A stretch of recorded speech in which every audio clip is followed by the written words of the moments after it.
Hello guys, this video I took last December 30, 2023. Nandito na pala ako sa loob ng Kuwait International Airport dito sa Terminal 1. Tara, samahan niyo po ako sa aking paglalakbay. Sa Gate 26 pala ako pupunta. Makikita na po natin dito yung Kuwait Duty Free. So wala po akong planong bumili dyan kasi mahal yung mga bilihin. At fix na din po yung mga bagahe ko. Yung airline na sasakyan ko pala ay Emirates 856. Economy class, depart time 10 a.m. and arrival in Dubai 12:40 p.m. Makikita nyo po na masaya po talaga ako kasi ito na po yung hinihintay ko na araw. Sa wakas, flight ko na talaga.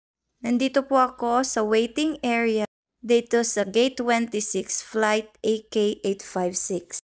Yan po yung eroplano na sasakyan namin.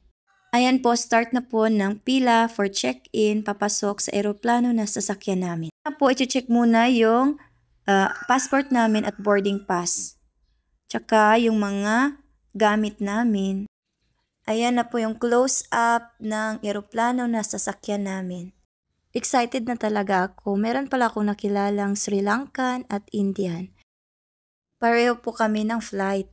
Pareho po yung sasakyan naming eroplano. At ayan na po, naglalakad na po ako papasok dyan sa eroplano na sasakyan namin. Excited na po akong makapasok ng eroplano. Klaro po talaga sa mukha ko ang saya ko. Kita nyo ba? Nakasulat, have a pleasant journey. Para po ito sa lahat ng mga pasahero na maging masaya, satisfied at enjoy yung ating paglalakbay. Makikita na po natin yung pintuan papasok ng eroplano. Yan po yung flight stewardess. Nandito na po ako sa loob ng eroplano na sasakyan namin. Ayan po yung mga upuan. Dito po sa pinakauna na seat yung mga business class. Nasa middle part po ng eroplano yung upuan ko. Wala pa po kayong makitang nakaupo dyan sa may business class. Sa wakas, nandito na ako sa seat 35 letter H. Ito pala yung monitor o TV sa likod ng upuan. So ayan na nga, nakaupo na po ako sa aking upuan. So ayusin ko muna yung buhok ko, no. Pagpasensyahan nyo na po, magulo yung buhok ko. Ipapakita ko po sa inyo yung nakalagay dyan sa monitor. Outside air temperature 21 degrees Celsius. Flex ko po sa inyo yung loob ng eroplano. Ayan po. Yung mga ibang pasahero hindi pa po nakapasok sa loob. So, dyan po nilalagay yung mga hand carry sa taas.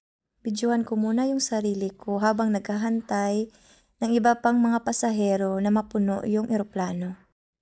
Ayan, ipapakita ko ulit sa inyo yung monitor. 9:43 pa po yung oras niya, nag-aantay pa po kami sa depart time namin na 10 a.m. Habang nag-aantay ng aming depart time, namimili muna ako ng movies na gusto kong panoorin. Meron din pong music kung gusto nyong makinig ng music. Meron ding news, sports, at iba pa. So yan, tinitingnan ko muna kung anong magandang movies or anong movies yung gusto kong panoorin. Parang may nakita akong pang Christmas dito. A Starstruck on Christmas ang title. So try ko pong panoorin yan kung maganda siya. Madali lang pong gamitin itong monitor na to. Naka-indicate naman dyan yung mga instruction or option. So parang cellphone lang din na touchscreen, 'di ba? Ayan, nag-start na po yung movie. Meron din pala siyang advertisement. Pwede mo siyang i-forward. Thank you for watching. God bless.